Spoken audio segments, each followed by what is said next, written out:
ॐ नमः शिवाय।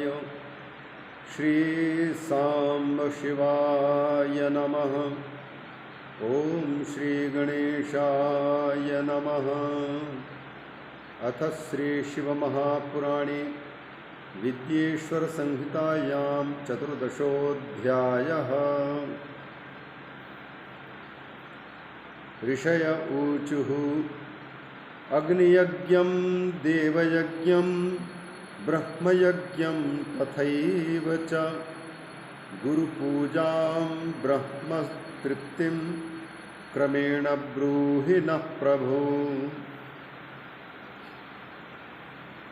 परम पावन तीर्थ प्रयागराज में रोमहर्षण ऋषि समुपस्थित शौनक आदि अनेक मुनियों के मध्य में विराजमान होकर उनकी ही प्रार्थना के अनुसार श्री शिव महापुराण की पावन कथा श्रवण करा रहे हैं।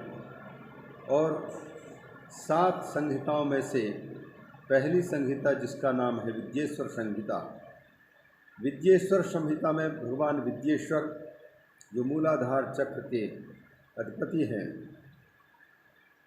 उन भगवान के नाम पर प्रसिद्ध पहले विद्येश्वर संहिता, उसके 13वें अध्याय तक का वाचन सार्थ वाचन किया गया और यथामति श्लोकों के जहाँ आवश्यकता प्रतीत हुई वहाँ पर विवरण प्रस्तुत किया गया। इस क्रम में इस भाग में 14वें अध्याय प्रारंभ कर रहे हैं। इस 14वें अध्याय में ऋषियों के प्रश्न के अनुसार अग्नि यज्ञ का वर्णन, देव यज्ञ का वर्णन, महायज्ञ का वर्णन, भगवान के द्वारा 7 वारों का जो निर्माण किया गया है उनका कथन, और उन वारों में भगवान शिव ने एक एक अधिपति नियुक्त कर उनके पूजन का फल दिखाया है। इस कथन को, इस बात को यहाँ पर रख रहे हैं वाचन और उसके अर्थ निर्धारण पूर्वक। ऋषियों ने पूछा, निवेदन किया कि हे रोमहर्षण ऋषि जी, कृपा करके अब हम सबके सामने अग्नि यज्ञ के विषय में बताइए, देव यज्ञ के बारे में बताइए, ब्रह्म यज्ञ के बारे में बताइए। इसके साथ साथ गुरु पूजा और ब्रह्म तृप्ति ये किस प्रकार से होती है, इसके बारे में भी हमें सुनाइए। 5 प्रश्न हैं। अग्नि यज्ञ के बारे में वर्णन, देव यज्ञ के बारे में वर्णन, ब्रह्म यज्ञ के बारे में वर्णन, गुरु पूजा के विषय में और ब्रह्म तृप्ति। इन 5 विषयों में ऋषियों की जिज्ञासा है, सुनना चाहा है इनके बारे में। अतः सूत जी उत्तर देना चाहते हैं। अब सबसे पहले अग्नि यज्ञ क्या है इसका वर्णन कर रहे हैं।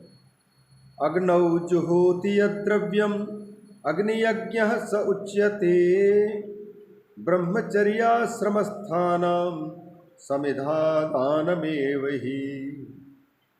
एक ही पंक्ति में पहले अग्नि यज्ञ क्या है इसका उत्तर दे दिया। अग्नौ जुहोति यद्द्रव्यम् अग्नि यज्ञः स उच्यते। गृहस्थ व्यक्ति अग्नि में सायंकाल और प्रातःकाल इन 2 समयों पर चावल आदि द्रव्य की जो आहुति देता है, यह सायं और प्रातः गृहस्थ के द्वारा अग्नि में यह आहुति देना ही अग्नि का यजन है, अग्नि की पूजा है। अतः इसको कहते हैं अग्नि यज्ञ। अग्नौ जुहोति यद्द्रव्यम् अग्नियज्ञः स उच्यते। और अब इस अग्नि यज्ञ को चारों आश्रमों के वासी लोग करते हैं, इस बात का उल्लेख कर रहे हैं। ब्रह्मचारी भी अग्नि यज्ञ करें, गृहस्थ भी अग्नि यज्ञ करें, वानप्रस्थाश्रमी भी यज्ञ करे और सन्यासी भी अग्नि यज्ञ करे। तो इन सबके लिए अग्नि यज्ञ का विधान अर्थात प्रातःकाल और सायंकाल जो गृहस्थ अग्नि में चावल आदि के द्रव्य की आहुति जो देता है, उसी प्रकार से अन्य जनों के लिए भी यह अग्नि यज्ञ विहित है। लेकिन अग्नि यज्ञ में जो सामग्री प्रस्तुत की जा रही है, चावल के आहुति आदि, वो अन्य अन्न के लिए विहित नहीं भी हो सकते हैं। बिना चावल के आहुति के भी अग्नि यज्ञ किया जा सकता है। तो ब्रह्मचारी भी किस प्रकार से यज्ञ करता है, गृहस्थ किस प्रकार से यज्ञ करता है, वानप्रस्थ आश्रमी कैसे करता है और सन्यासी के द्वारा किस प्रकार से अग्नि यज्ञ का निर्वाह किया जाता है, इसके बारे में वर्णन करते हैं। सबसे पहले ब्रह्मचारी को ब्रह्मचर्याश्रमस्थानां समिधादानमेव हि समिदग्नौ व्रताद्यञ्च विशेषयजनादिकं प्रथमाश्रमिणामेवं यावदौपासनं द्विजाः। ब्रह्मचर्य आश्रम स्थानां, जो ब्रह्मचारी ब्रह्मचर्य आश्रम में हैं अर्थात गुरुकुल आदि में अध्ययन करते हुए, ब्रह्मचर्य का पालन करते हुए और गायत्री जप संध्या वंदन आदि करते हुए शास्त्र अध्ययन करते हैं, ऐसे ब्रह्मचर्य आश्रम में रहने वाले ब्रह्मचारियों का ये अग्नि यज्ञ किस प्रकार से होता है। वो कहते हैं वन से समिधा का लाना और उस समिधा का आधान करना, यह आधान ही ब्रह्मचारी के द्वारा किया जाने वाला अग्नि यज्ञ है। समिधा हवन की सामग्री, वन के जिन लकड़ियों की आवश्यकता होती है, हवनीय लकड़ियाँ, फल फूल कंदमूल आदि जो आहुति दी जा सकते हैं, उन सामग्रियों को लाना और अग्नि में उनका आधान करना, यही उनके द्वारा अग्नि यज्ञ है। समिदग्नौ व्रताद्यञ्च, समित को अग्नि में डालना, हवन करना, व्रताद्यञ्च और ब्रह्मचर्य आश्रम में निवास करते हुए, ब्रह्म माने वेद, वेद को प्राप्त करने के लिए जो चर्या आचरण किया जाता है उसको ब्रह्मचर्य कहा जाता है, ब्रह्मचारी के नियम। व्रताद्यञ्च और विशेष यजनादिकम, इस प्रकार से ब्रह्मचारियों का समिधा में हवन करना, समिधा को अग्नि में हवन करना और जब तक विवाह न हो जाए, यावत औपासनम, जब तक विवाह न हो जाए और वो उपासना अग्नि की प्रतिष्ठा न करने लग जाएं, अर्थात गृहस्थ जीवन में न प्रवेश कर जाएं, तब तक के लिए प्रथम आश्रमवासी अर्थात ब्रह्मचर्य आश्रम में रहने वाले ब्रह्मचारियों के लिए यही क्रिया उनकी अग्नि यज्ञ की क्रिया है। और इसके बाद फिर आगे कहते हैं जो वनी हैं और यति हैं, वनी मतलब वानप्रस्थ आश्रमी और यति मतलब सन्यासी अर्थात तृतीय आश्रम के और चतुर्थ आश्रम के लोग। गृहस्थ के लिए पहले सामान्य रूप से कह चुके हैं कि अग्नौ जुहोति यद् द्रव्यम अग्नि यज्ञ स उच्यते। गृहस्थ जो प्रतिदिन चावल आदि की आहुति बना करके अग्नि में देता है, अग्नि में आहूत करता है, तो उसी को आहूत करना ही यह गृहस्थ के द्वारा किया जाने वाला अग्नि यज्ञ है, अग्नि की पूजा है। तो उस प्रकार ब्रह्मचारी का बता दिया। अब वानप्रस्थ आश्रम में रहने वाले के लिए और चतुर्थ आश्रम संन्यास आश्रम में रहने वाले व्यक्ति के लिए अर्थात सन्यासी और वानप्रस्थी, इन दोनों का अग्नि यज्ञ किस प्रकार से होता है उसका वर्णन करते हैं। आत्मन्यारोपिताग्नीनां वनिनाम यतिनाम द्विजाः।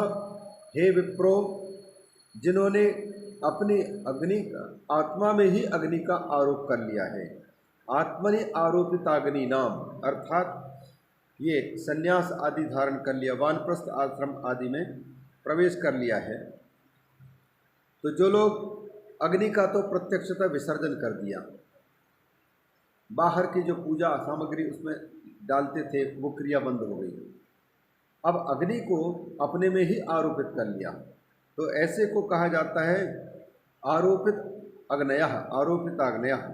जिन्होंने आत्मनि अपने में अग्नि का आरोपण कर लिया है, तो ऐसे वनी माने वानप्रस्थ आश्रम के और यति संन्यासाश्रम के, इन लोगों का अग्नि यज्ञ संपन्न होता है। वह अग्नि यज्ञ कैसे होता है?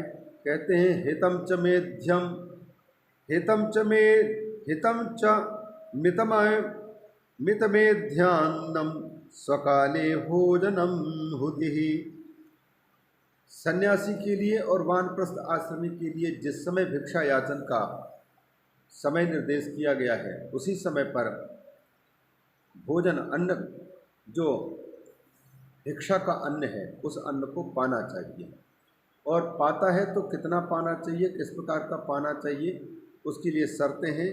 हितम च मेध्यम, हितम च मितम च और मेध्यान्नम। अन्न कैसा हो?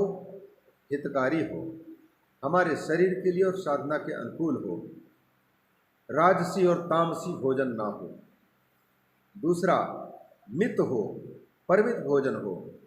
ऐसे नहीं कि पूरे आज ही पूरा का पूरा निगल लिया, काम करने लायक नहीं रहेगा, ध्यान भजन करने लायक नहीं रह गया।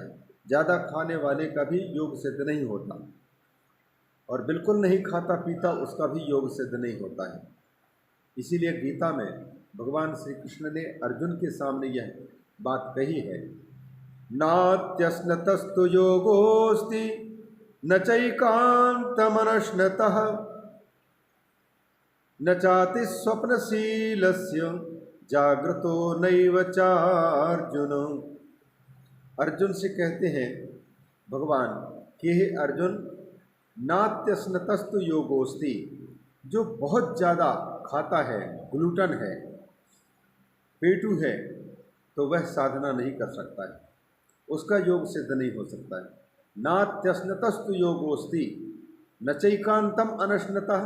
और उसी प्रकार से किसी ने संकल्प लिया कि हम बिल्कुल ही भोजन नहीं करेंगे, पूरे भोजन बंद कर देंगे, आहार ही नहीं कर रहा है, तो ऐसे जो बिल्कुल ही आहार नहीं करता उस व्यक्ति का भी योग सिद्ध नहीं हो सकता। जो बहुत ज़्यादा सोता रहता है उसका भी योग सिद्ध नहीं होता, और जो बहुत ज़्यादा जागता रहता है उसका भी योग सिद्ध नहीं होता, और जो बहुत ज़्यादा शरीर से काम लेता है उसका भी योग सिद्ध नहीं होता, और जो बिल्कुल काम नहीं लेता शरीर से उसका भी योग सिद्ध नहीं होता। न चाति स्वप्नशीलस्य जागृतो नैव चार्जुन। तो फिर किसका योग सिद्ध होता है? भगवान कहते हैं युक्ताहार विहारस्य युक्त चेष्टस्य कर्मसु युक्त स्वप्नावबोधस्य योगो भवति दुःखः। युक्त आहार विहार, जितना चाहिए आहार बिल्कुल बंद नहीं करना, और बहुत ज़्यादा भी आहार नहीं करना। करना है तो परिमित, हितम मितम और मेध्यम। युक्त आहार, जितना आसानी से पच सके और साधना करने में कोई दिक्कत ना हो, परेशानी ना हो, बस उतना आहार। और ये आहार केवल भोजन मात्र का ही आहार नहीं, यहाँ तो सन्यासी और वानप्रस्थ आश्रमी के लिए विहित है, अतएव यहाँ भोजन का तो प्रसंग है। लेकिन गीता में जो यहाँ पर युक्ताहार विहार की बात कर रहे हैं, यहाँ आहार शब्द से केवल भोजन मात्र ही नहीं, अर्थात रसना इंद्रिय और जिह्वा से, रसना इंद्रिय से और इन दांतों से लेकर के जिसको हम पेट में डालते हैं, मात्र उसको ही आहार नहीं कहते, बल्कि आँख से हम जो कुछ देखते हैं यह भी आँख का आहार है, कान से हम जो सुनते हैं वह भी कान का आहार है, नासिका से जो भी खुशबू बदबू का ज्ञान करते हैं या लेते हैं यह भी नाक का आहार है। रसना इंद्रिय के द्वारा मीठा, नमकीन, खट्टा, तीखा आदि जो स्वाद लिया जाता है, रस, छह रसों का बोध कराया जाता है, यह भी रसना इंद्रिय का आहार है। उसी प्रकार से प्रत्येक इंद्रिय, त्वचा के द्वारा हम मृदु स्पर्श पाना चाहते हैं तो यह भी त्वचा इंद्रिय का आहार है। हर इंद्रिय के अपने अपने आहार हैं, अतः इन आहारों की ओर भी इशारा है। इन इंद्रियों के द्वारा इनसे जो भी काम लेना है वो भी युक्त हो, नियमित हो, बहुत ज़्यादा भी नहीं और बहुत कम भी नहीं। आँखों को बिल्कुल भी विश्राम नहीं दिया, केवल निरंतर काम लिया, तो उसका भी योग सिद्ध नहीं हो सकता। और बिल्कुल ही काम न लेने पर उसका योग सिद्ध नहीं, और बहुत ज़्यादा बिल्कुल ही विश्राम नहीं दिया, केवल काम ही काम लेता रहा आँखों से, तो उसका भी योग सिद्ध नहीं होगा। अतः ये समस्त इंद्रिय मात्र से जो जो हम ग्रहण करते हैं उन पर नियमन रखना, नियंत्रण रखना ही युक्त आहार और विहार है। घूमना फिरना, बातचीत करना आदि। युक्त चेष्टस्य कर्मसु, कर्म में भी जितनी ज़रूरत है उतना ही शरीर को खपाना। बहुत ज़्यादा यदि करेंगे तो यह शरीर ही जवाब देने लग जाएगा। युक्ताहार विहारस्य युक्त चेष्टस्य कर्मसु युक्त स्वप्नावबोधस्य योगो भवति दुःखः। उसी प्रकार से जितनी आवश्यकता है उतना ही नींद लेना। रात 10 बजे से लेकर के 4 बजे तक का समय विश्राम का काल होता है। 6 घंटे पर्याप्त हैं शरीर को स्वस्थ रखने के लिए। अतः ना तो अधिक विश्राम और ना ही बिल्कुल विश्राम न करना, ये निरंतर शरीर को। तो कहते हैं हितम च मितम हितम मितमेध्यान्नम स्वकाले भोजनम। वानप्रस्थ आश्रमी और संन्यास आश्रमी का अग्नि यज्ञ क्या है? बोले हितकारी भोजन करना और कम भोजन करना और मेध्य पवित्र अन्न का आहार करना और समय पर आहार लेना, यही अग्नि यज्ञ है इनके द्वारा।